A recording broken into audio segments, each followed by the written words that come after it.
Hello and welcome to another episode of Panel on Panels, the podcast about all things comics and comics related. I'm your host, John Campbell. With me, as always, my co-host, Mike Ergoni. Hello, And- everybody. All right. Hello. And Donovan Eiler. You're very friendly today. Donovan Hi, Eiler everybody. is also with us. How are you today? Damn it, I was trying to do a thing where I said hello to everybody. And But you didn't ask them how they are. See, they're not going to respond if you just say hello. Oh, okay. You have to ask them how they are. You're taking interest in their life. Oh, that was Now, our worst intro ever. I'm No. trying. I'm trying. I'll teach you. You're trying to connect with other humans? I'm I'll teach you how to told be there are these cordial. things called people. Yeah. And that I should be speaking to them. Occasionally. It wouldn't hurt you, is Okay. what- I is think all I would it's say. speaking at them. Yeah, that's what I've been doing for years, and it's not been working. That's been it's his problem. two? Yes. It's two. Is Yeah. there a listening component as Or, well? or speaking No. with is what I'm told is like Yeah. in perfect, succinct. This is something both of you guys need to work on, I think. Really? Yeah, I think so. I have a voice. I use it. You do have a voice to use. You also have ears. You need to use those. What? Exactly. You watch a Jordan my Campbell. my dumb phrase for today was I speak the things that come out of my mouth Yeah.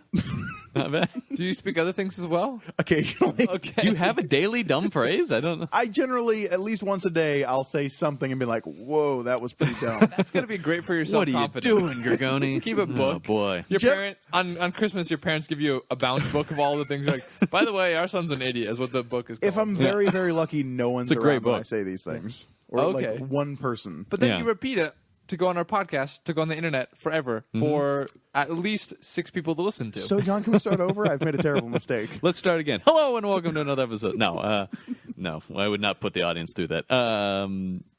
So today we are talking about, I think, one of all of our favorite comics. Certainly one of mine. Absolutely. All right. Yeah, Donovan was the questionable one on that because I hadn't checked with him beforehand, but it is. All right. What? Good. No, it wasn't questionable. I didn't know. You were a mystery to me Scott about that. Pilgrim is what we're talking We were about. talking about Brian Lee Versus O'Malley's the world. Scott Pilgrim. Well, we're talking about the movie as well, Yeah. which is Scott Pilgrim versus the World. I wasn't sure if we were talking about the movie or not. We were talking about both. Yeah. Okay, cool. Yeah. Yeah. I feel like you can't. It's difficult. I mean, you can talk about one without the other, but Yeah, I let's I not. feel I was like- definitely prepared to only talk about the comic. Well, we are the podcast Wow. about all things comics and comics related, though. This is so, true. Yeah. It's comics adjacent. Yeah. Yeah. It's comic adjacent. Sure. But yeah, so Scott Pilgrim and the subsequent film Scott Pilgrim versus the World, Or the subsequent game, Scott Pilgrim, the game, which is also fantastic. is amazing. Yes. I haven't played it. Oh, it's a really good, like old school side-scrolling beat 'em up. The whole thing was scored by this chiptune band called Anamanaguchi. Cool. It's all really, really good. It is excellent. Yeah, it's another everything with this license, entity, franchise. What do you want me to call it? What should I? I wouldn't call it a franchise per se. but- License? I don't. Yeah. But everything connected to it, it all fits so well. This is something I want to like. Everything is in such sync with each other. You know, what I Right. mean, like that game is the perfect game to be a Scott Pilgrim game, and Yes. that movie is the perfect movie of Scott Pilgrim. And Yes. like The it's just, soundtrack to that movie is the perfect soundtrack to the movie yeah, of I do Scott Pilgrim. love that soundtrack. Yeah, no, exactly. I mean, that's the thing. Where it's just like for some reason this has worked across all mediums. It has maintained its essence, making the jump to each medium. Yes, I would agree with that. And Scott Pilgrim, the TV show, will be amazing as well too. No, I don't know how I'd feel about that, actually. I mean, presumably they would cast it right and it would be awesome, but I don't know. yeah. Here's what it would have to be: is like a BBC series where each. Oh, see, I think episode- it would have to be a cartoon.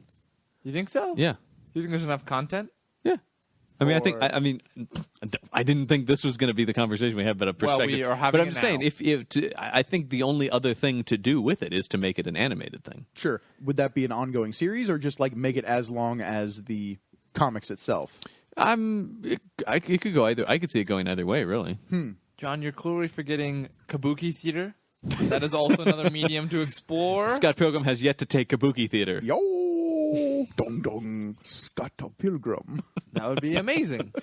Yeah, actually, now that you say that, I do kind of want to see that. Kabuki Scott Pilgrim. Kabuki Scott High Pilgrim. schooler. Get on that, whoever would be in charge of that. I don't know. We are. Whoever's in We are now charge in of- charge of that. We have to do that. We're going to put that on. That's not going to end The well. Kabuki Regency, as it were. Yeah. Oh man, you can't get anything past them. Not where Kabuki's concerned. All other forms of theater goes right over their heads, but just Kabuki, Right? nothing get past Yeah, them. exactly. They really have a monopoly there. But so let's bring things back a bit to the what this started as, which is a comic book. Oh, right. This isn't Kabuki Cast. It's not Kabuki Cast. It will be soon. We'll eventually run out of things to say about comic books and have to start talking about Kabuki theater. It's our only choice. No, so this started as a comic book. Yes, it did. By Brian Lee O'Malley, a Canadian. Written and drawn. A Canadian. Yes. We don't hold that against him. Don't hold that against him, no. Yes, it's written and drawn by Brian Lee O'Malley. It's a very singular vision, which I think a lot of the comics we talk about, like particularly like the really great stuff, feels like a lot of it is this singular vision. We sort of talked about that when we were talking about the artist-writer.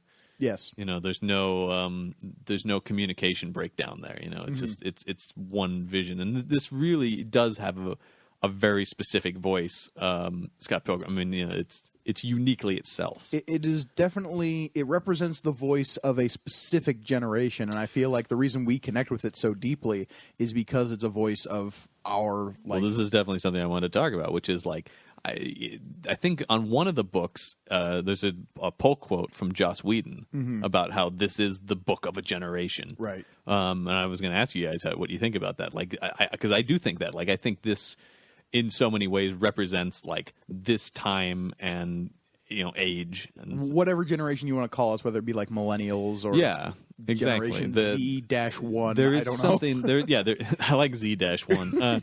There is something that's very specific about this story and just the vibe of this book and subsequent film that speaks to that. I think. Just how the characters talk and interact with each other. And Donovan, you were saying something and I cut you off. No, it's fine. I was just going to say, I think it's generational. I also think it's cultural in the sense of like, there's the nerd pop culture world that we subscribe to and love completely. And I think that picking something up in any of those mediums, video game, comic, movie, we're just going to eat that up. I've definitely showed like the movie, which is I think a great representation of the books, to friends of mine, and they just don't care for it in the same kind of way. I mean, I think one of the things when we talk about like what is it that's speaking to this, I mean, I think it is this. It's like this.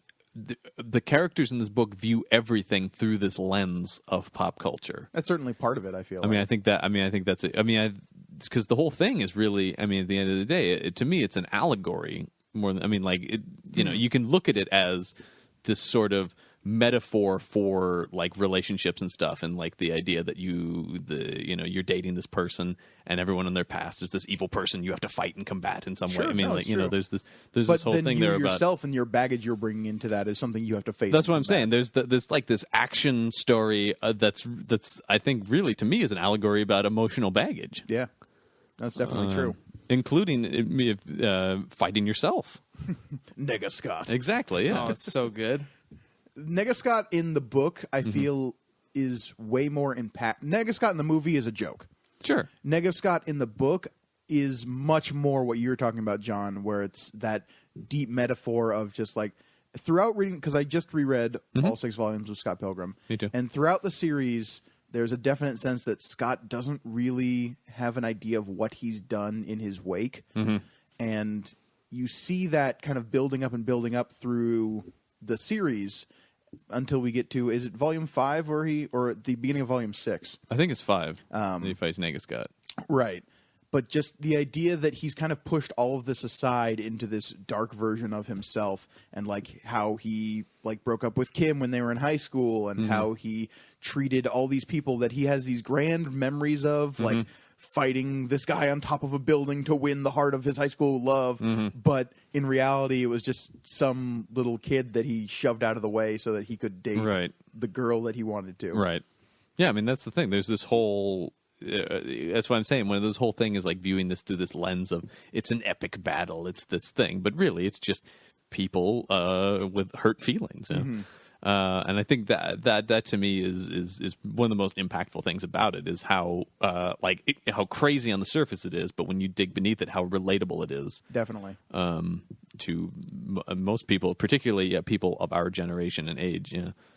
I mean, all the pop culture references certainly help. Well, sure, yeah. I mean, that's the thing. Just like, but the way it flows feels like it's a pop culture reference in and of itself. I mean, like the timing, the pacing, and like you said, the verbiage, and the way people are speaking. Even if they're not making like video game and television references, it feels like the structure of that. Yeah. You know, it's so, again, like I said, if you're going to give this to somebody else, I think really the easy first way is to go through that movie. But Sure. it's like, you describe this movie it's a movie based off a comic that's kind of like a video game, you know, and just like how do you get somebody who doesn't think that's the best idea in the world, which it is the best idea in the world, but like how do you get somebody to just buy in on that immediately? Well, that's the thing, because I think one of the reasons why, once again, why we relate to it so much is this is about people who like define their lives through these like video games, movies, you know, television, comics, Music music. is a huge part of it. Well, of course, yeah. I mean that, but I'm saying, yeah, that's I think for people like us, that's such a defining part of our lives. And then we do come across other people where it's like, yes, I like movies and music, but you know, it's a hobby. Yeah. You know, I mean, we are Even- three not guys even a hobby. doing a podcast about There's- comics right now. There's so, a you know, passive nature to a lot of it Yeah. that affects it's the entertainment. normal populace. It's a for distraction. Exactly. Whereas we devote time to it. We study I bring it. up the podcast we're on right now. Once again, we start podcasts about it to talk about these sorts of Everybody things. does that. Yeah. Everybody podcasts about everything, right?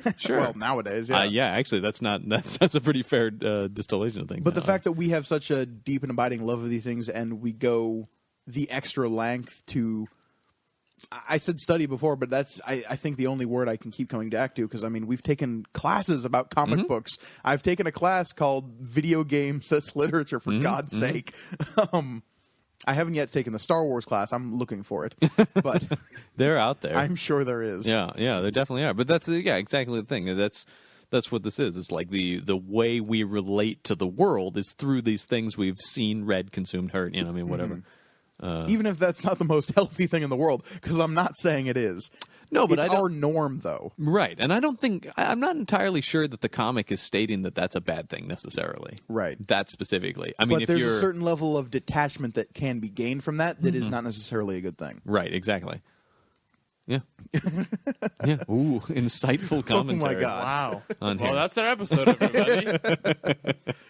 So let's talk about the story. What is the story of Scott Pilgrim specifically? As we talked about, it is 6 books, Yes. which have their own individual titles as well. Scott Pilgrim's Precious Little Life, Scott Pilgrim versus the World, Scott Pilgrim and the Infinite Sadness, Scott Pilgrim versus the Universe, Scott Pilgrim gets it together. Pilgrim Gets It Together, and Scott Pilgrim's Finest Hour. Yeah, exactly. It's very impressive. I wouldn't have been. rattled these off from memory. Did we? Yeah, I mean, I've only We read. might have mixed those up a I little think bit. we flipped versus Universe and Gets It Together. Yes, I think we did. But anyway, those are the titles of those, and they chronicle the story of Scott Pilgrim, a 23-year-old Canadian. Once again, a lot of Canadians done. The whole So thing would take place delightful, again. though. Oh yeah, well the So Canadians delightful. are. Yeah, I mean, I don't have anything negative to say about Canadians. But Nor should you, it just is like because full they of certainly hockey wouldn't have and anything baseball. negative to say about you. but it reads Canadian. I know it sounds very strange, and I'll probably never say that sentence again. But like, it just is like, this is so much like, this is fun. This is like, it's got a nice little whimsy to it. It's poignant, like we talked about, but it also feels harmless. You know, like it just feels good. Yeah, it definitely does. And then so the book is the story of his relationship with a girl named Ramona Flowers. Well, first Knives Chow. Well, I'm trying to give a broad strokes here, and Knives Chow is definitely part of it. I mean, that's the beginning of Yeah, okay. everything. This is what I'm John. saying, though. We got to go back to the beginning. It's a very good But place at to its start. core, the saga of Scott Pilgrim is about the relationship between Scott and Ramona Flowers. And I technically the that's relationship true. between Scott and Ramona's 7 evil exes Yes. that he has to fight to win the right to date Ramona Flowers. Not ex-boyfriends? Exes? No, exes. I noticed that actually, because that's a running gag in the movie, is Mm-hmm. she keeps correcting him and says exes other than ex-boyfriends. In the books, that doesn't actually start until like volume 3, I Yeah. want to say. That she starts correcting him that it's That's exes. when it becomes relevant. That's also when they started making the movie. Oh, I forgot that movie was being made They were, simultaneously. yeah. That movie took a long time to put that together. Like that was not, it wasn't like they finished the thing, they finished the books, and then they No, immediately because made they a were movie. still filming the movie before the last book was even like done. They right? came out almost simultaneously, if I Yeah. remember correctly. Like, I just like said simultaneous. no, but I'm saying Volume 6 and the movie were released. I'm trying to remember within months of each Well, other. Yeah, Kingsman very was quickly. pretty close to that too, right? We talked about the and Kingsman- Kick-Ass. They were developed together, yeah. But Kingsman was out well before the movie. Oh, But because one of the different, I think that it was just a longer piece here. I mean, Kingsman and Kick-Ass were singular Sure. books. This was a 6-volume saga. He spent 6 years writing this. Yeah, exactly. And then for probably the half of that, Edgar Wright and Michael Bacall were adapting it into a movie, which became Scott Pilgrim versus the World. Which is why the endings are so like divergent a little bit. Not necessarily divergent, but They are and they aren't. I mean, they're roughly the same. I mean, sure. But the whole like thing in the movie with Ramona having the chip in her head and everything. yeah. And even that is sort of like a simpler version of kind of what's going on. I mean, Right. a lot of what the movie does, and which movies do because they have a lot less time, is it just distills, it breaks Yes. down, it simplifies a lot of stuff. It makes everything clearer and more concise. And I will say this is actually one of the biggest differences between the movie and the comic, which I'm not saying either one is better, but I certainly prefer the comic, just how like the length of time that is covered in the comic book. I mean, months and months and months. See, I can't say that I prefer the comic. Yeah, but I'm saying I do. I know, and I guess I disagree. Well, but because I mean, the movie is what, a few weeks, and the comic is a couple like years. a He has year a and a half. birthday. yeah, In yeah, there. yeah. It's about a year and a half. But it's showing what I like about the comic in that difference is the showing of this relationship over the course of months. Mm-hmm. The building of these relationships, this building of friendships with not only Ramona but all the different people in this kind of friend group. Seeing the evolution of a character like Knives Chow over the course of the books, I feel is much more satisfying than the movie, personally. Well, I mean, I think what it does is like anything with the two mediums being what they are, they use their strengths to their advantage. Oh, yeah, definitely. So in a comic, you have more time to do subplots and get to know the supporting characters and stuff more. Whereas what I like about the movie is it's almost like running a gauntlet. You know, I mean, everything is bombarding Scott Pilgrim very quick. I mean, so it becomes more of this, the battle aspect of it. Sure. Whereas in the comic, you take a long time between where you're fighting people. There's a relentless nature to the movie. I mean, that movie is as fast a paced movie as I've ever seen in my life. Like, Oh, yeah. that. You think so? Barn yeah. Crank, maybe. What Yeah. about Into Darkness? Sure, I'm not. Into Darkness is one of the fastest moving movies. I mean, that is a relentless film as well. Yeah, I'm not I'm saying. just saying, John, you laid it down. I said it was one of the But we fastest cover paced 7 movies. Evil X's and like, what's the runtime of Scott Pilgrim? Like, It's 2 hours. Yeah. It's. Con is worth at least 12 Evil X's. I like. her 8th Evil X. God. From now on, we need to start judging villains by the amount of evil X's they can represent. Yeah, Con is at least 12, and that's pretty high. That is pretty high. No, How I many would. Evil X's is Magneto worth? Oh, so many. I'm going to go with at least like 31. Yeah. 31? Okay, wait, we're talking Scott Pilgrim, we've got 7. Yeah. Sure. Con has Each one only a representing dozen. one evil X. So. Right. But so they each are individually 1? Yeah. You think Con is 12 times more and Magneto is 3 times worse than Con? Yes. 3 times worse? Yeah. We're going to talk about this for the next hour till we settle this. I mean, just the amount of. Are we talking Oh my God, this is which- such a great tangent. I mean, just based on power level alone, it's got to give Magneto a pretty huge advantage. No, okay, so we're talking about what he can physically do? Well, or we're talking about the the threat, menace. the Oh, threat of him. Khan tears apart Starfleet, pretty much. Sure, Okay, but Magneto can doesn't tear die. apart the world. Like, He can tear apart the world. He Magneto doesn't. tears apart the If mutant psyche. He's the one who represents that evil choice that is also well-founded in reality. He represents that moral split where all mutants must choose a side. If Magneto That's pretty good, is yeah. 31, Scarlet Witch is, what, 70 plus? no, because The Scarlet. threat of her? I mean, the potential. Yes, there's a potential threat. Well, it's not. It's not purely power either. It's also about emotional effectiveness. right. This is the thing. I said the power alone is a starting place, and then from there you get into the psychological threat that is Magneto. This is amazing. We're setting an Evil X standard. Well, in the last 3 minutes, we came up with the idea that Evil X's equate to villains, and John is already telling me what the ground rules are, like they have been passed down, Clearly established. like in the Torah. You know this, see Donovan. You should know this. Evil X's. No, I guess you're right, but I don't think that Magneto is 3 times the threat that Khan is. It's not 3 times.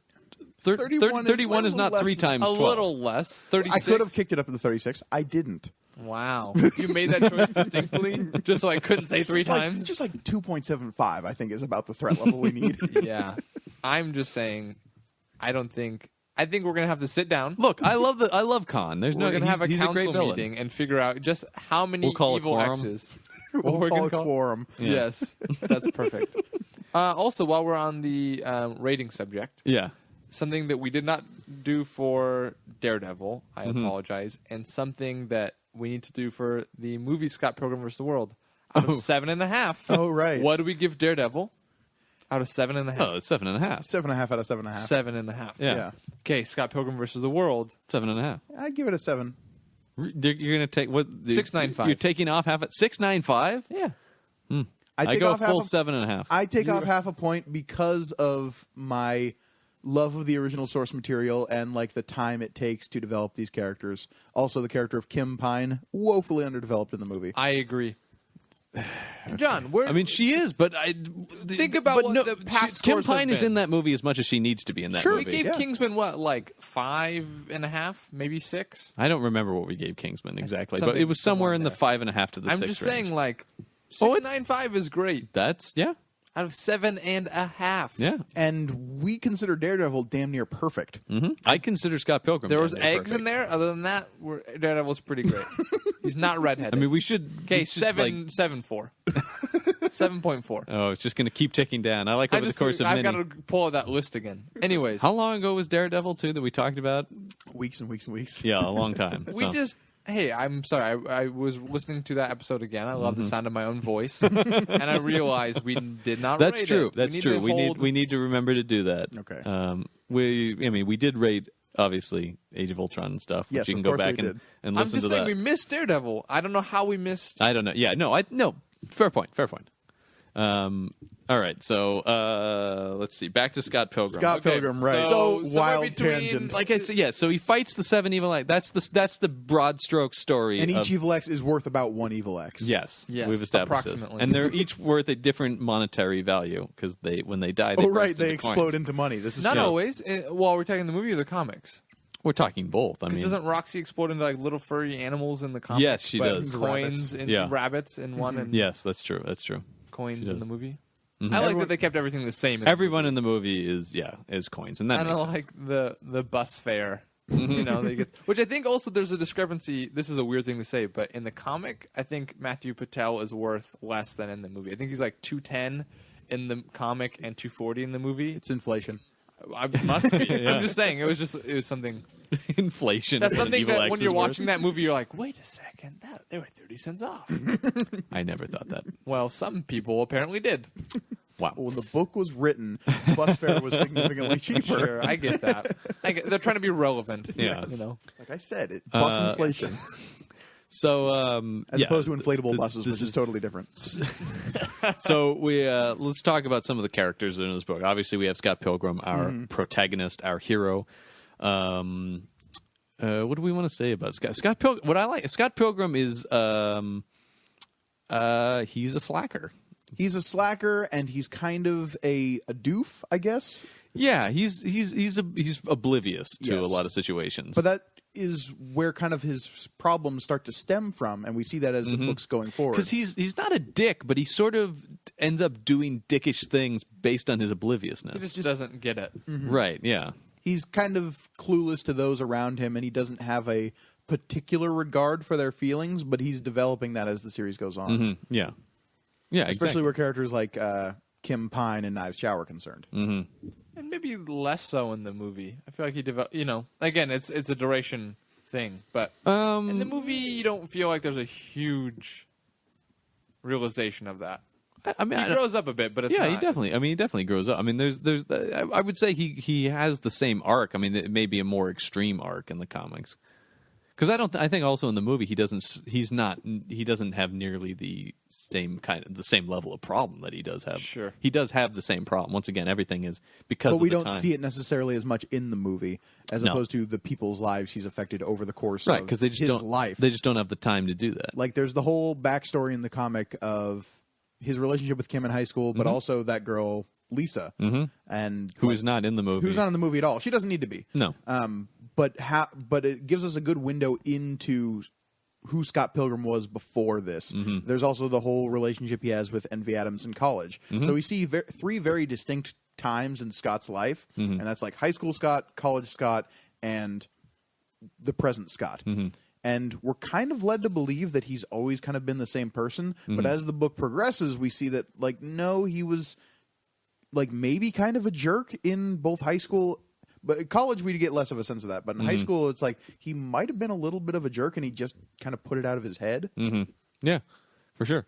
I mean, we see. Yeah, I mean, and I mean, I think the movie does state that he had a relationship with Kim. Yeah.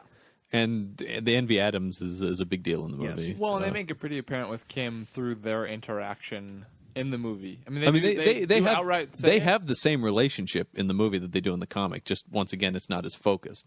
But pair that with, like, oh yeah, they dated. You kind of get that backstory. Yeah, in I the mean, movie. the movie, yeah, sort of.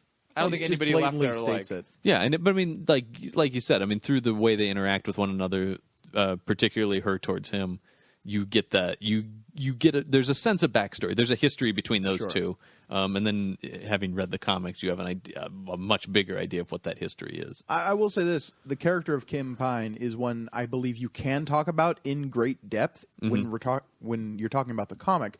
Where the movie's concerned, you really can't.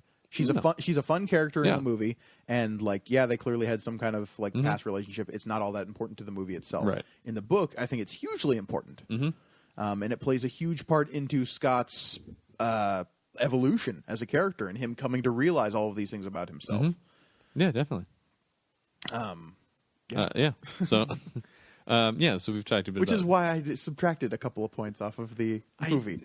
I know, I but really like that story. But I know, but it's hard for me to see that as like the movie really can't do No, I that. know. So it's a little tough to hold that against the film. Sure. I guess is what I'm trying to say. No, okay. So we have Scott, and then obviously we have Ramona Flowers, who is sort of your central. I mean, your female lead. The girl Scott is fighting for. Also kind of the girl Scott. Yeah, I mean, to a certain extent. I mean, Ramona's whole thing is what a mysterious character she is for almost all of the books. She's trying to like shun aside her past, essentially. Yeah. Almost forcefully at times. Yeah. Where it's just like, how old are you? You could just ask. Yeah. And he does. How old are you? Yeah. You don't need to know that. Yeah, exactly. Yeah, exactly. I mean, but I think that's also part of her allure as a character is who is this girl? Why is there an entire league of evil people devoted to what do they want to do? I don't keep people from dating Control her. the future of her love life. Yeah, I guess. Yeah. I mean, Gideon has a lot creepier end game in mind in the comic with frozen, like cryogenically frozen. All of his past Ex-girlfriends, girlfriends. yeah. Yes. It's only slightly creepy. Yeah. He has a lot more like potentially rule the world kind of scenario in the movie or something. The He's more of stakes are higher. Yeah, he's definitely there's definitely like a take it because I mean you involve Sex Bomb, which we should mention. Scott is in a band called Sex Bomb. Love that. So good. Yeah, so He's a bass player, right? he's the bass player for Yeah. Sex Bomb. Yeah, and in the movie there's also a Gideon. Gideon Graves is our sort of main antagonist, our supervillain. He's definitely the supervillain of this piece. He's Ramona's ex that we find out through the books, and he's the one who has kind of organized the League of Evil Exes Right, yeah. to come after Scott. In the movie, it's a much more blasé, like, I put this together in a couple of hours. I was in a really dark place. Sorry about all this, I buddy. mean, even in the comic, it's pretty blasé. But in though the comics, it's a he's like, Craigslist. I put ad. out a Craigslist ad, and then like, oh wow, you dated 7 evil dudes. What's Yeah. wrong with you? Yeah. It's I still like that. I mean, that in both it was like a I don't know. I put this thing out online and got a response. Like Right. the idea that it was not there's not like black magic involved or something. It was just like no, I said this and some people responded, and now we're an evil team of That's whatever. also one thing I do love about the comics is blasé fashion towards a lot of stuff like that. Like, there's people with weird psychic powers. The whole vegan thing is obviously like, oh, being a vegan gives you crazy psychic powers. How does that work Vegan again? Police is awesome. The vegan police Yeah. is one of my favorite parts of both the movie and the comic Yes. book. Yeah, Yeah. absolutely. De-veganizing Ray. Yeah, I mean, definitely. There's this heightened sense of a world in general, but there's all kinds of things like the ability to travel interdimensionally or through subspace, as they say. Space. Yeah. Punching a hole in the moon. Punching a hole. Twice. Yeah, 2 holes in the moon. I mean, there's that sort of stuff that's just very much taken for granted. No one reacts to these huge fights that are going on where people are Scott Pilgrim defying fights gravity. multiple robots on different occasions, and people Yeah. are like, "Hey, Sometimes this guy's with fighting music. this robot. Yeah. Come check this out." Yeah, everything is. I mean, do you think that's indicative of the generational sort of thing of it? Oh, definitely. The completely unimpressed. How is like, aspect of- what would happen if we saw some guy fighting a robot on the street? We'd go, "Oh, awesome," and pull out our phones to record it. I don't think we would actually do that, but I think might. that Depends on the robot. But I think that is If the sort guy's of actually holding his own against the robot, Is he Marky Mark? I don't. Yes, that would be. If so, then I would be like, I knew it. Wahlberg v. Robots. yeah, that's the 5th one, isn't it? Yeah, that's going to be the next Transformers Wahlberg v. Robots. Yeah. Dawn of Justice. Yeah, I was trying to come up with a Dawn of, and I didn't have anything. So Well, we'll just see which one gets released first, that or Justice or Dawn of Justice. Sorry, not Justice League. we're not no, going to get a leak till way down the road. not yet. Yeah, Yeah, till leagues but no, yeah, later. there is this very just like everyone's very over everything that's going on. Whatever. Scott Pilgrim can kung fu fight. It doesn't matter. Don't Well, you know in Scott the- is the best fighter in town? Yeah, and they're just like, Oh, oh, he's going for the air juggle. yeah, exactly, yeah, and, Well, and 36 hit defies combo. defies the laws of physics. Who cares? physics. Whatever. Well, in the book, people kind of know he can fight. In the movie, they're like, "Whoa, he can fight!" Even still, it's pretty much like, oh, Scott can fight. Oh, yeah, But there's different his kind of ass, realization Scott. there. yeah.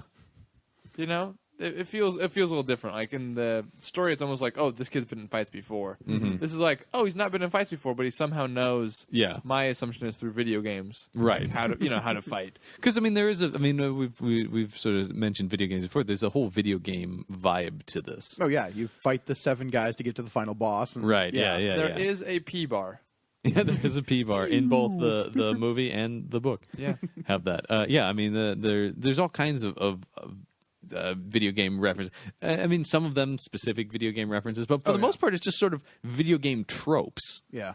In general, that and the fights themselves take on this grandiose video game fights. They're not realistic fights, and I But think some of those are direct video game like references as well. Yeah, Like his fight with Roxy Richter is straight out of Ninja Gaiden. Super I awesome. mean, and this is something I think the movie has maybe not a leg up, but is able to, by being in motion, capture some of that video game feeling in a different way than the comic Oh, can. definitely. I mean, doing the thing where he like changes aspect ratio when you go into the Yes. you go into cut scenes basically. So all of a sudden with the black bars and come in having and the stuff. big flashy graphics come up on the screen and saying KO is yeah, always and Bill so Hader's satisfying. voice doing stuff. Is Bill Hader doing that? Bill Hader's the voice of all that kind of. You're stuff. kidding. I mean, yeah. I will Scott say earned the power of whatever. Yeah, that's all Bill I Hader. had no idea. Yeah. the first time I saw that movie in theaters, the minute the Universal logo came The up, 8-bit. the 8-bit just like world slowly turning and the chip tune like Yeah. dun, dun. Yeah. I was just like, okay, I'm sold. This movie has me. I don't care what Yeah. follows. Like, I'm in. I mean, I think something we need to talk about since we're talking about the movie is Edgar Wright. Oh, yeah. Which is, I don't know if there's ever been a better mix of filmmaker and source material than, I mean, one of the only other ones I can think of is Tim Burton and Sweeney Todd. Like, this Yeah. sort of like, oh, well, that makes complete sense. Like, But Sweeney Todd was already in the Spielberg medium and Michael of, Crichton. I don't know. yeah, I mean, Spielberg and Jurassic Park, that had everything Spielberg loves in it, yeah, I mean, this is certainly one of the best I can think of where it's just like his style and mentality and the things he's inspired by is so in sync with what Brian O'Malley created. Definitely. Brian Lee O'Malley created that, that it just, I mean, that's why, I mean, without him, I can't imagine anybody else directing. Now, Scott do you Pilgrim have as any well. idea how he got involved with that project? Did he seek it out, or was it? My guess is he sought it out. I don't know that for sure. But I can't imagine that this was a property a studio was like banging down doors to get their hands on. I mean, it was fairly popular. I think. I mean, but there's a difference between being fairly popular, especially Yeah. amongst the comics world, and being It something wasn't a Twilight. studio is. No, yeah, it's I mean, true. Studios looking for superhero properties. They're not necessarily looking for this strange comic that's inspired by video games and is an allegory. Well, because about- at the time we were still in the hurt feelings, yeah. in the thick of the Harry Potter like.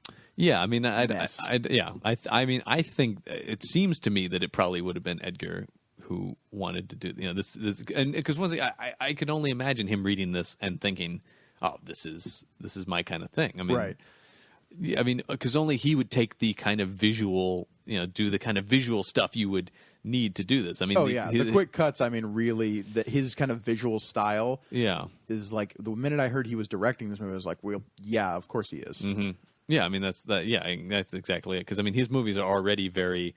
I mean, all of his movies have that relentless pace I was talking about, and yeah, the crazy visuals, the intermixing of in this where he intermixes graphics and animation and all this all kinds of crazy stuff that he does in the movie is really it just I mean they it's so worked out for everybody on this.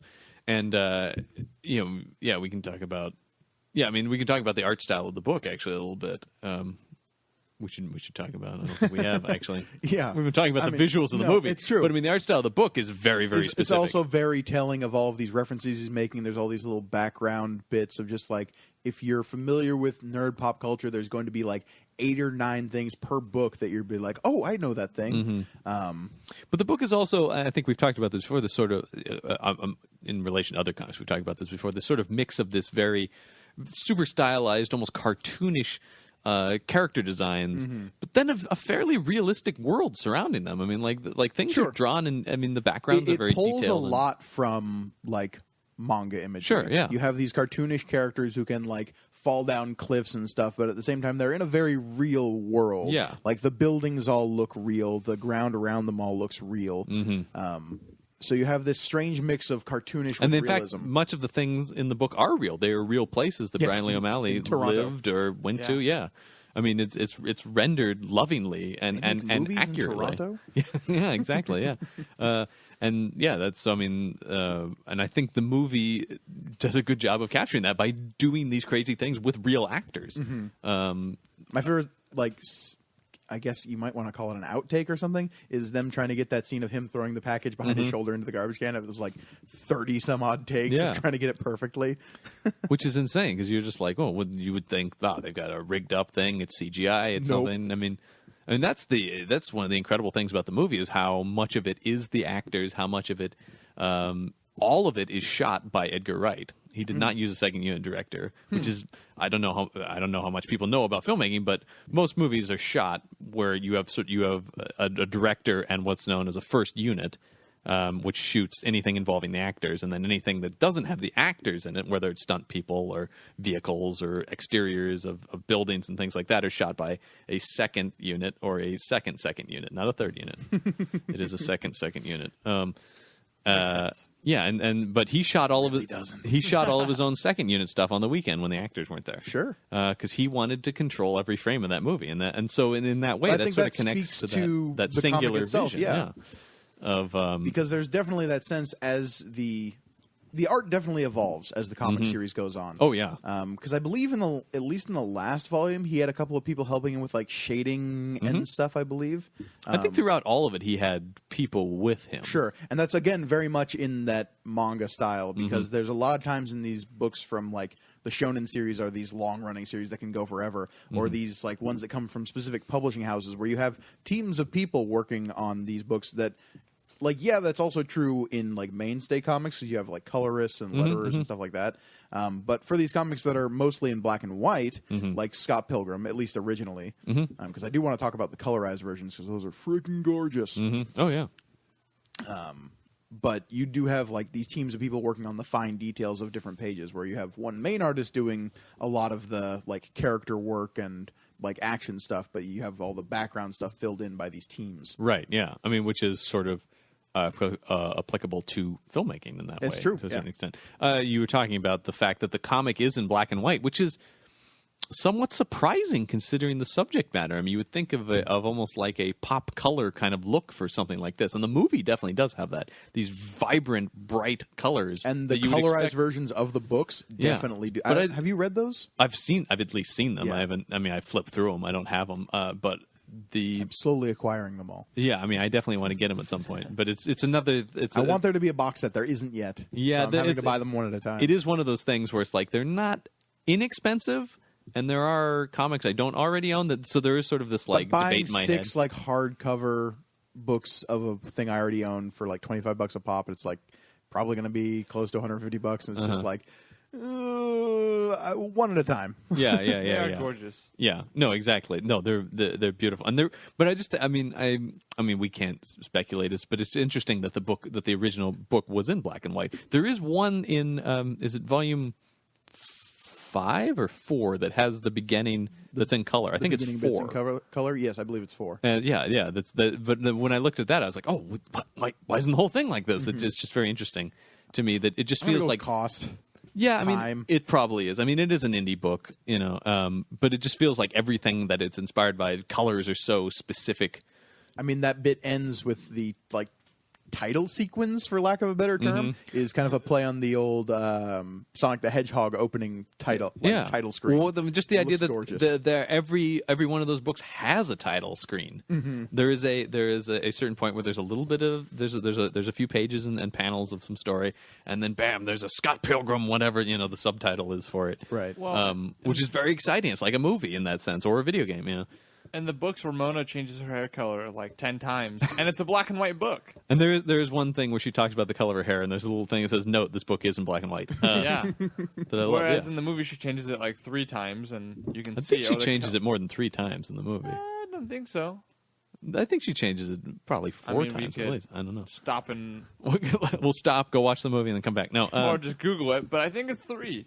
I have no idea, and let's move on. all right. Okay. Anyways, but for a black and white book to have something Yeah. color specific, it's not like you can think whatever color you want for Scott's shirt. Right. Yeah. It's almost as if No, that's what I'm saying. That's why. Or that joke where they punch the highlights out of Knives' hair. Right. It's like they're not necessarily as noticeable in black and white, so that joke works really well on like the movie screen. Oh, it looks great. Well, because in the movie, particularly too, you can actually see it like shoot out of her hair. The highlights So actually awesome. spray out into the air, which is very cool. Punch the highlights out of her hair. Right. Yeah. I mean, it is the movie. They change a lot of things. They condense a lot of things. So much of that movie is direct. I mean, dialogue. Oh, yeah. Actions. I mean, everything. So much of it is from the comic. And there are some a lot of. great jokes that are movie specific. Oh, that yeah. seemed like, why weren't these in the comics? I don't know. One of my favorite lines from the movie is when Knives meets young Neil, and she's like, "So what do you play?" He's like, Tetris, Zelda. that's a loaded question. That's a really hard question. Yeah. Exactly. Yeah. Where in the book he just says, I'm not with the band. I'm a roommate." Yeah. Yeah. And young Neil might be my favorite character in that movie. Really? I love young Neil. He's got some of the best bits. Yeah. Whether they're old, new, and then he's like new. He says it with old Neil. But I don't know. I just love young Neil is great. No, young Neil is fantastic. New. Yeah.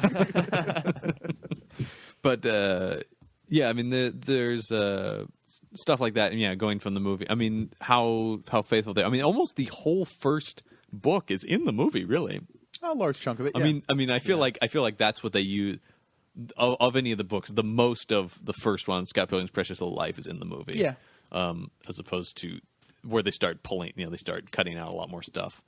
I mean, the movie, like a film, I mean, we talked about condensing. It specifically does it with this Battle of the Bands sort of thing, where that gives you more of a path. kind of a through line. Yeah, this very specific. Because, I mean, something that movies don't really. Most movies don't cover that long a period of time. No. In general. I mean, we talked about the comics sort of cover like a year and a half about that. Yes. Movies don't generally cover very long. Unless you have a black screen that says, and 5 years later. Yeah. And generally, That would feel even so that's weird yeah. for that movie. Oh, no, it would feel super weird if it was just Right. like, and like 3 times during the movie they go, and 2 weeks later, and 3 months later, and Right, yeah. 2 weeks later. Because It would be weird. because would because kill that the would pacing. break up that relentless No, it's pacing. true. I mean, one of Edgar Wright's most brilliant things is his transitions between scenes in all of his movies. Oh, yeah. But particularly in that, I mean, like having things like Stephen Stills talking one way and then turning around and they're in another location, but he continues from where he left off. I mean, That band with Crash and those boys. Hate those guys. right. And actually, I was going to talk. Speaking of Crash and the Boys and the Battle of the Bands, what I was going to say is getting to hear the music. Oh, yeah. Is a huge thing that the movie allows. And they kill it. Oh yeah, That soundtrack is. I mean, having Beck helping them with the music was It's obviously so awesome. a big thing. But yeah, here being, because I mean, I know the book does a lot of cool, clever stuff, like having, when they play the song and they have the chords on it. But I don't know what that sounds like. I don't play any instruments. I don't know what. I'm like, that's cool. How many people sit down with a guitar as they're reading through? Like, oh, okay, cool. I'm gonna go with plenty. Yeah, and Think then so? Like the first time through, or like when they show you how to make a vegan shepherd's pie. I mean, like there's these there's these weird little things like that where it's like, hey kids, and where the fun little things like that. But yeah, I mean, getting to hear Sex Bomb play in the movie, or getting to hear Crash and the Boys and their like 4-second songs. The song is called "We Hate You, Please Die." Yeah. Thank you. Exactly. It's yeah. not a race, guys. Don't they have one that's just like so sad? Yeah. And that's it. Or getting to hear Clash at Demon Head. I mean, there's that's obviously a benefit of that. And they just nail it with that kind of stuff. Getting back, this just hit me now. A character we didn't talk about, but we haven't talked about at all is Wallace Wells. Oh man. Yeah. Okay. He might be my favorite character in the Kieran movie. Culkin just freaking nails it in that movie. Yeah, I mean, I think everybody kills their parts in that movie. Yeah. But I mean, I wanted to talk specifically about this character, and just, I mean, he's sort of Hey, buddy, don't worry about it. He's your snarky best friend, in sort of your classic trope of that. But he's really funny and kind of one of the most stable characters in the thing. I mean, yeah, he like Wallace is pretty much the same at the end of the book that he is. Wallace has his shit together pretty much the entire time. Yeah. Like he has a full-time job. What relationships he's building are like pretty stable and normal. Yeah, I mean he sleeps around, but he's cool with that, and seems like the people who he's doing it with are cool with that too. Yeah, he's I do like the gossip tree that he does in the movie while he's sleeping. Yeah. Right? Every time he like a moment of like Stacy calls Scott, it's like, how did you find out? Yeah, Wallace, duh. He's like, how? Yeah, I mean we have another asleep with the cell phone in his hand, texting.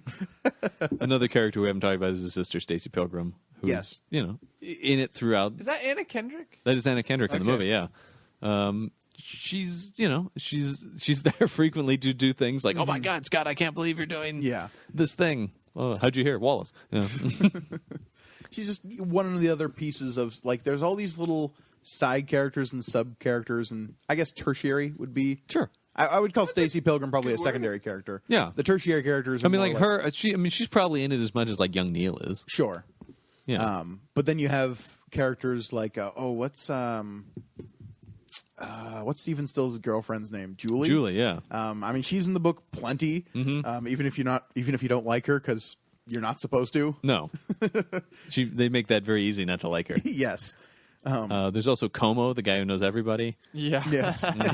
What about Robbie from New Girl? Is that the same guy? I love Nelson that. Franklin is that actor's he's name. so funny. No, he's Robbie, but He was also on The Office. Hey, you know everybody, right? Oh, that's right. Well, I don't know everybody, but I kind of know everybody. Yeah, exactly. I mean, and I like that. And there's a thing in the book where he says, "Do you know a girl with hair like this?" And he puts his hands up. In the movie, he holds up a squiggly drawing. Do you know a girl with hair like this? Oh, you mean Ramona Flowers? Ramona Flowers, yeah. do you know who drew that? Brian Lee O'Malley drew the that. squiggle. That picture was he was by involved him. in the movie for sure. I read that trivia right when the movie came out, or right when I saw the movie. And looked it up. It wasn't a big discrepancy. Don't worry. That's something amazing about the movie is, and we talked about it, condenses. This just reminded me of this. It condenses all 6 books, and people. I remember people asking Edgar Wright, "Was like, what did you think about splitting it into 2 movies, making 6 individual movies, making a trilogy?" Making 6 movies would have been insane. Yeah, but I mean, making it. What about a trilogy or whatever? And he was like, "No, I knew why they were only going to give me one of these, so I had to, like he knew that this was because I mean, this movie didn't like set the world on fire by any means. It has since become kind of a cult thing. Sure, but at the time, at the time, do you know? Did it make its money back? No, I don't think it did. I don't think it. If it did, just barely. It may have broken even, but I mean that's the thing where it's like but that makes so much sense for this thing. Sure. This does feel like a thing that's going to be.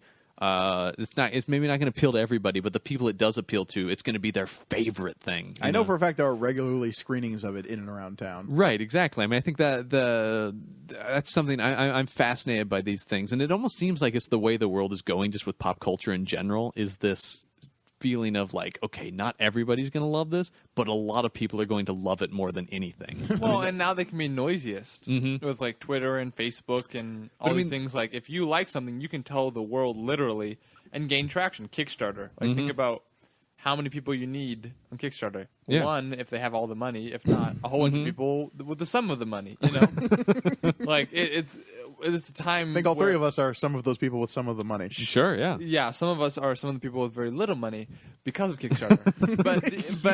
but the idea that like if you like something and you can get traction behind it, then Yeah. there's great potential for it to happen. Oh, for sure, yeah. I mean, and that's why I guess, and this book and this movie are about people like that, where it's just like this thing where we're gonna get the word out about whatever the thing is because we can't stop talking about it. And I think that's the fan base that's the Scott Pilgrim fan base. Definitely. I would like to bring up one point about the movie. Both Superman and Captain America are in it. Whoa! I was gonna save this, but we can do this now if we want. Okay. I have been, and I should have done research first. I have been trying to connect all 7 evil X's in my head through movies they've been in and like people they've been in with. So like there's the twins, and you can only Scott Pilgrim once. So there's the twins in this, which I don't think have been anything American. Okay, in Scott Pilgrim with the girl who plays Roxy, right? Mae Whitman. Who is in Arrested Development with Michael Cera. Yeah, Sure. Who's in this movie with Kim? What's her face? Who's Alison Pill. Zelda Fitzgerald In Midnight in Paris. So from there you can go Owen Wilson to Jason Schwartzman and Darjeeling Limited, or you can go Tom Hiddleston to Chris Evans. There's a few left. I've been trying to get back to this entire time we've been talking. I've been trying to figure out. So how do you get to Brandon Routh? I don't know. That's the tough one. He was on Chuck. There's probably lots of guest stars on He Chuck. was on you could Chuck get to. Yeah. Jason I love Schwartzman that was never on Chuck?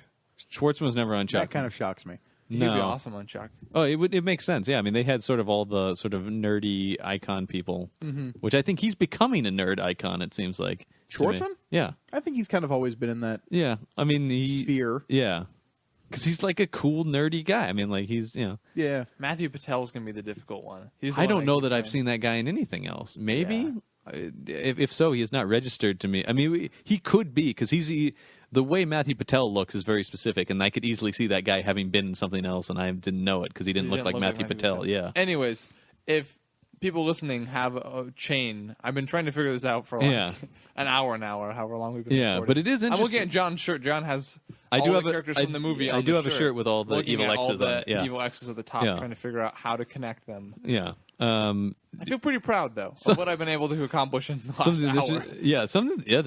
That's not bad. you. Something that is interesting. I mean, you were talking about Captain America and Superman are in this movie. Yeah. I was thinking about this the other day when I was watching Birdman, actually, because of how many that movie's not only about actors who are in a comic book movie, but has a bunch of actors who have been in comic book movies. It seems like we're getting to a place where we almost can't watch anything that doesn't have at least a couple people who have been in some comic book movies. And I like that. Oh, I like it too. I love how that's It's just happening. really interesting. Like everything I watch, like, well, he was in Spider-Man, she was in Superman, and this was over there, and this, of course, because everybody, we make so many of them that like everybody's going to get a play at being a comic book character X-Men. somewhere. How many people have been a Oh mutant my in God. X-Men? Yeah, and how many people are going to be in this new X-Men movie? We have a bunch of new X-Men. You know? Yeah. Like that's the thing. Yeah, that's cool. Well, got there. You got where? The guy who played Matthew Patel. Matthew Patel was in 7 episodes of New Girl. Oh, there you go. Brandon Routh is I'm still having trouble with, but that actor's name is oh god, I'm going to butcher this. Satya Babha. Sure. I don't think Wait, that's was right. Chris Evans was in New Girl? No, Chris Evans wasn't a new girl. What's your connection in New Girl? Jason Schwartzman? No. No. Wait. Yeah. Hang on. What does New Girl have to do with anything? We were all so proud of you. Then I just for some know. reason I took it for granted that somebody was in New Girl. Maybe I might be wrong. Was there anything Schwartzman- else noticeable that we've... NCIS? No, There could be a connection. he was on New Girl. Yes, 7 episodes. I see. It must have I've been seen every makeup episode and of that show. I don't know. specific. Does character name or anything? Shivrang? Was he the guy Oh, that wait a minute. I think I do know who She he is. rang. Oh, was gonna yes. marry? Yeah. Oh, my gosh. There you go. Look at that. Yeah, that's right. Yeah, Cece was going to marry him. Right. Yeah. This is becoming a New Girl Never podcast. thought the whole time I was watching that. Never. Yeah, this is going to just turn into a New Girl podcast. Let's see. He was on an episode of Key and Peele. Okay. Hey, Pod, what you doing? Hey, Pod. Oh, hang on. We need to stop this right now and start recording the New Girl podcast. No more Scott We're people. back. Have you listened to our New Girl podcast yet? It's great. All 50 episodes are online. That's right. We've been doing this for 4 years. Yeah. So is there anything else? I mean, other than the Superman Captain America game, I'm keep trying to figure this okay. out. which is I'm sorry if awesome. I've Is there- no, but distracted no, that's good. Yes, if anyone listening out there can create a web of connections between all of the Please, evil you You can Let us only know. use Scott Pilgrim once. yes, Scott Pilgrim, yeah, just once. This is like double reverse Kevin Bacon game. Yeah. Kevin Bacon's going to be in there somewhere. He'll find his way into he this has to game. He always does. Is there anything else you guys want to say specifically about I mean, I can't the recommend book, the all of movie, this the stuff game? enough. No, Like, yeah, I mean, Scott that's- Pilgrim the game, Scott Pilgrim Eat it up. the book, Scott Pilgrim the movie. Yeah. Like, if you like one, you're gonna like the others. I will say this about the game, though. It is brutally difficult. It is a wonderful couch co-op game, though. If you yeah. and like 3 friends want to sit down and play something on the couch together, it's a awesome throwback to those days where everyone had a controller, was sitting in front of the same TV, and I mean, that's what's beat so- up ninjas. That is what's so fun about I it. love It- all it, those it things. does have that retro, like SNES, Sega, Genesis kind of feel. Feels like Streets of Rage or Double Dragon. Yes, or- yes, exactly like those games. And those are the games that inspired the I mean, just this whole loop of like, and then it all, and then for that to then become one of those games just makes so much sense. Oh, totally. It's fantastic. Even down to like the whole like thing at the front that says "Winners don't do drugs." Mhm, yes, yeah, exactly. Yeah, no, that makes it a lot of fun. Donovan, is there anything you want to say? I was about just going to reference back to those fight scenes in the movie. Yes. Are so great. They They're are all so amazing. different. I believe that they had Jackie Chan's fight choreographer God, I was doing the choreography on this have movie. a heart attack there. I'm like, Jackie Chan was involved in this? No, but his fight team, the Sure. team that does all the fights in his movies, taught the actors all this. I mean, they had months of fight training because it's them in almost every shot of the movie. Yeah. No, and it shows. Like Yeah. the Jason Schwartzman fight at the Yeah, end I is mean that's the great. thing because Edgar Wright wanted to see people's faces when they're fighting. Do So over with the sword. I is mean, awesome. the transformation of Michael Cera into Kung Fu action hero is pretty amazing. Hasn't come to fruition quite yet. No, when We're did they? Yeah, working on it. when is he going to make Well, another he one of is these? going to be Shaft. So Yeah, that's true. Yeah, So see if you can Michael go from Cera. there. Michael Cera is Shaft. Oh God. They actually are remaking Shaft. So Michael Cera's agents. Really? Yeah. Get on Why? that. They made a Samuel L. Jackson version. You're done. Wait, All is- unless all- Michael Cera can be there, and then he can be a connection. No, they I are was gonna they say. are remaking Shaft because it's a recognizable Sure. thing. Yeah. And some people might go and see it. That's why. There's a Shaft comic though. That's Cool. pretty cool. I think IDW is putting it out. Of course they are. And it's set in the 70s, and it's awesome. Yeah. As it should be. But no, the fights in the movie are incredibly awesome. One of the cool things about the movie is all the fights are very different from one another. Yeah. Like, they really make a point of making each fight unique and specific. One of them's a music fight. One of them is a music Which fight, is which is super pretty great. awesome. Base battle. Yeah. Well, there's a base battle, and then there's an actual forming monsters with Oh music. yes, that's Yeah. true. With the Kadiagi The twins. amp to amp one. Yeah. Which is awesome. Though- And in the comic, it's robots. Mhm. In the movie, it's a dragon and a Like yeti. Yeah. Something like that. Yeah, it's like a Yeti that's being Well, formed the comic with he music. literally like knees both of them in the head at the same time. Yeah. because they send Sure. robots after him initially, and then There's that too. Yeah. he tracks them down. Great subplot with Kim with the Katanagi twins in the comic book is like they recognize how important she is to Scott and kidnap her. Yeah, definitely. I'm sorry, I keep coming back to Kim Pine. No, she's great, and like you said, I don't think this movie was successful that it told the same exact story, trimming enough fat to be a movie that you can watch in one sitting. Yeah. However, some of that stuff that they had to trim. I mean, I will missed. say, they had to trim still the Kim give it- Pine stuff. However, what Kim Pine stuff there is great, and they found the perfect person to play her. Sure. And I feel like even though she doesn't have as much, there's not as much opportunity to give her the depth she has in the comic. I feel she's well represented in the movie. Yes, no, I'm not saying for sure. that she's not. As are all the characters. Yes, But yeah, that's yeah. I feel like Sandra and Monique didn't get enough screen time in the movie. Yeah, see, that's the kind of stuff where Nobody yeah, cares. exactly. They were in one scene. It was fine. Yeah, no, and it was fun. Yeah, I mean, like you said, like the we don't have time to do Nega Scott, but we can make a fun joke about Nega Scott. Well, I mean, and it's great at the that's sort of the thing. beginning. Like they even take time to acknowledge the things they're not doing. Well, and the way they set it up with the beginning with Knives and Scott playing that fighting dancing game. Yes. And then referencing back, almost like it's referencing to earlier in the movie, more than it is the comic itself. Of like, remember you played this in the game? It's real life now. Nega Scott. Yeah. Which is awesome. Now, am that's I just good. making this up, or is there an alternate ending to that movie? There where is an alternate he ending ends to up this movie. with Knives. Yeah, there is an alternate ending to that movie. Yeah. Because there is an argument to be made that through the course of the movie, not necessarily not the comic book at all, but in the movie, it feels like maybe Scott should have ended up with Knives. See, I don't feel that at all, and I would be with the test audiences that gave it low scores because of Sure. that. Because I No, mean, he's fighting for Ramona the whole right, time. and so it sort of makes it seem like, well, then what did I just watch 2 hours of whatever That's for? like, what's that? That movie where it's not Pretty in Pink, is it? Where there's an Yeah, alternate it is ending? Pretty in Pink, but in this one, I'm in agreement with the alternate ending Yeah. about she should have ended up with Ducky and Pretty in Pink.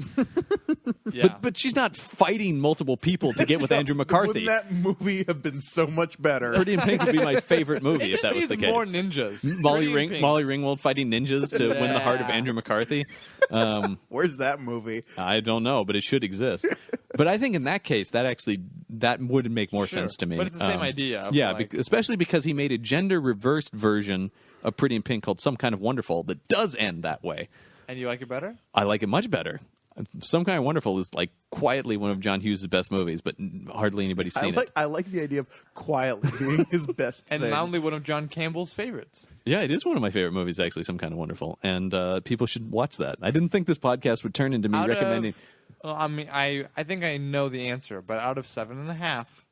Oh, yeah, it gets a 7.5. Yeah, like, okay, it is amongst my favorite surprise there, movies. ladies and gentlemen. No, it I'm really waiting is. for the movies that don't get 7.5. Daredevil. The movie Daredevil? Oh, I was the gonna movie say, there's Daredevil?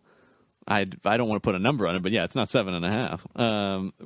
We're not just rating Daredevil related know. properties on this episode. What? Oh no, but as for that alternate ending, yeah, I mean, like I don't see that would have been the better or that would have made sense. I mean, possibly. It I could think have it made makes sense. I don't know if it would have. I mean, this is but to me, one of the points of that relationship is like, no, Scott shouldn't have been dating Knives Chow. I mean, there's, I mean, she is too young for. I mean, Sure. and it's like a schoolgirl infatuation she has with him. No, definitely, and that comes across really clear in the comic books, especially Mm-hmm. when Knives is like growing up amongst the insanity that is Mm-hmm.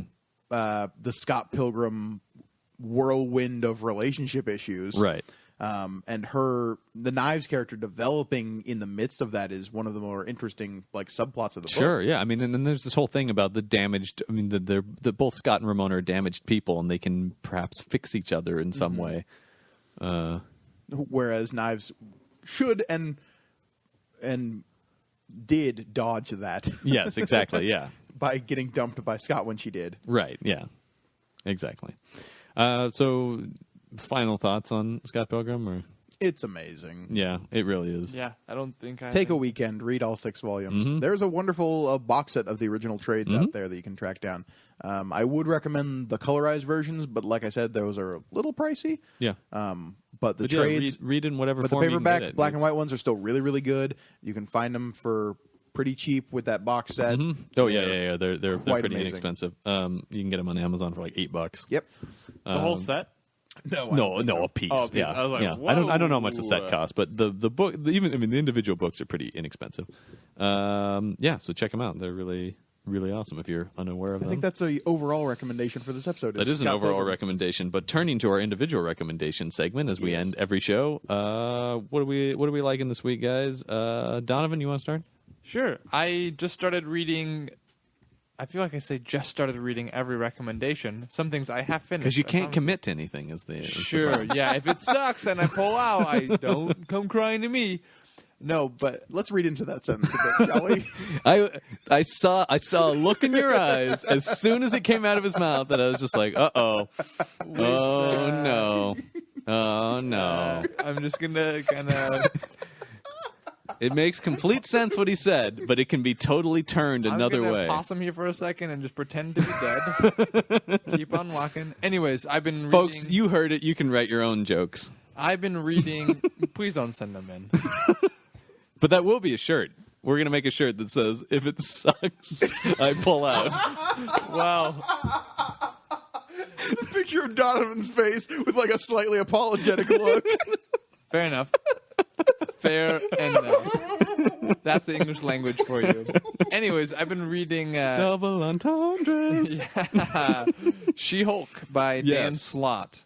And it is... Great run. It's really fun. And, like, not to spoil anything, but the first issue, she kind of gets kicked out of the Avengers mansion and gets saddled up with attorneys that want to use her kind of expertise, but not as the She-Hulk, and they're kind of maybe dubious and not so great attorneys. Slightly dubious. Slightly Dubious characters in a comic? Anyways, it's really fun. Like Dan Slott, I don't have the artist, but Dan Slott, solid Marvel writer. but look up whoever wrote the art for it because it's really fun too. It fits really well, and I don't know.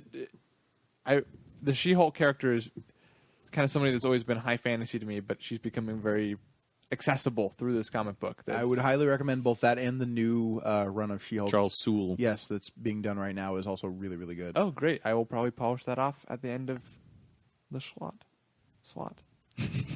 Polish that off at No, the end nothing. of the slot? I Okay. am No, saying at the end of the nothing. schlot. Oh, okay. Hey, nothing can be misstrewn with that. I'm gonna stop talking now. Probably for the best. Forever. Donovan's getting up and leaving right now, and he's walked out the door and he's gone. Gergoni, what do you want to talk about? I would like to recommend actually Brian Lee O'Malley's follow-up to Scott Pilgrim, and that's the Seconds, a graphic novel. It's not The Seconds; it's just called Seconds. It is an awesome graphic novel about if Scott Pilgrim is about growing up, then Seconds is about like coming to terms with being a grown-up. I feel like Okay.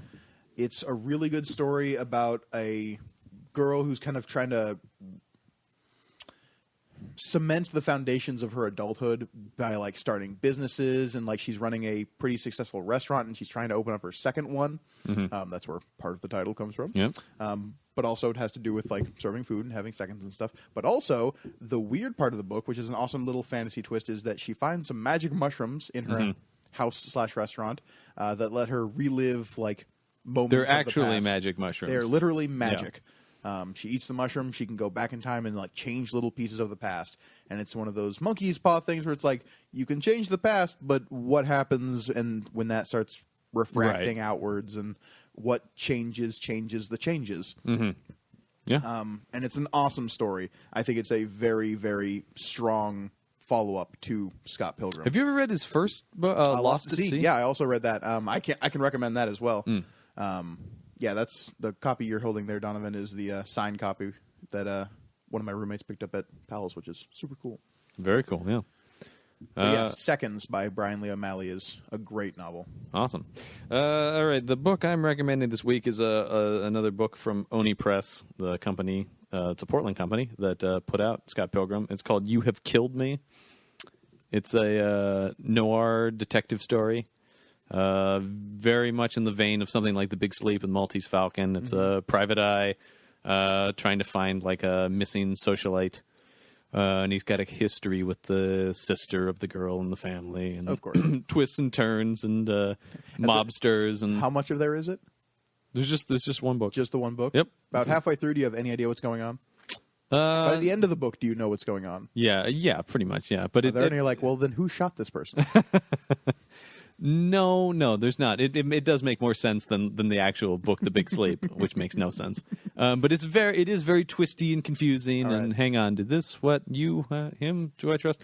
That kind of stuff. And it's I feel like every good noir should have that, though. yeah, and it's written by a guy named Jamie S. Rich and drawn by Joel Jones. I'm a huge fan of. Oh yeah, the art is gorgeous. The heavy shadows at parts. It is. I mean, when I say costumes that people are wearing, I mean not costumes. I am using clothes, I but- am using the word noir correctly because people use noir as a genre, but noir is actually a lighting style.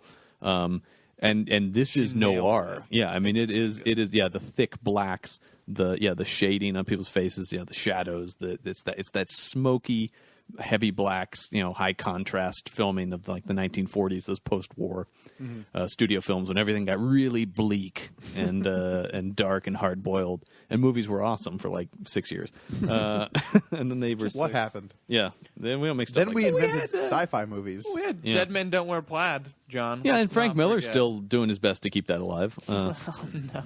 Don't give the keys of the kingdom to Frank Miller. Come on. Yeah, so that's what I would recommend. It's called You Have Killed Me. So I think that's going to do it for our show this week. As always, if you want to help us out, you can subscribe to us on iTunes, where you can also rate and review us. And we're also on Twitter at Panel on Panels, or Facebook, Panel on Panels, and we have an email, which is panelonpanels@gmail.com. Like we said, if you can figure out the web of connectivity, Yeah, between please let us know. all the 7 X's. Yeah, I'm send us gonna an tweet it out as an soon as I email. figure it out. Yeah, yeah. Donovan will tweet that out. Yeah, but if you can figure it out before Donovan, I'll give you credit. yeah, Please email us. Send Not us an email. credits. We would love that. I have 0 credits to give, He has the no credits to give. but I have credit where credit is due. Yeah. Right? All right. That was I'm perfect. speaking to only. Oh, thanks for coming back, by the way, Donovan. Yeah, that bit. I'm very forgiving. I forgot about I'm that going bit. to only speak now in pre-made sentences, though. I'm going to Yeah, I speak see- in idioms. I see and, this. like, You're reading off of note cards right now. Yes. Just verbatim, it has been edited 3 times. including this part. Yes. Yeah. All of this has been edited, but also maintained so that it sounds completely normal out of my, what's that word? Mouth. Sorry, I couldn't read. Thank you, Tim, who's editing these. Yeah. We don't pay Tim. No, he's always here, though. Yes, that's Our correct. constant editor. He just handed you a card that said, yes, that's correct. Yeah, he wants to be paid, but I'm not going to read that part. All right. Noted. So for Panel on Panels this week, I'm John Campbell. I am currently Mike Gorgoni. And I will always be Donovan Eilert. Keep reading comics, everyone. And remember, hashtag Archie is our stalwart. Hashtag Archie is our stalwart. Hashtag Archie is our stalwart. That was on a card. Yes. More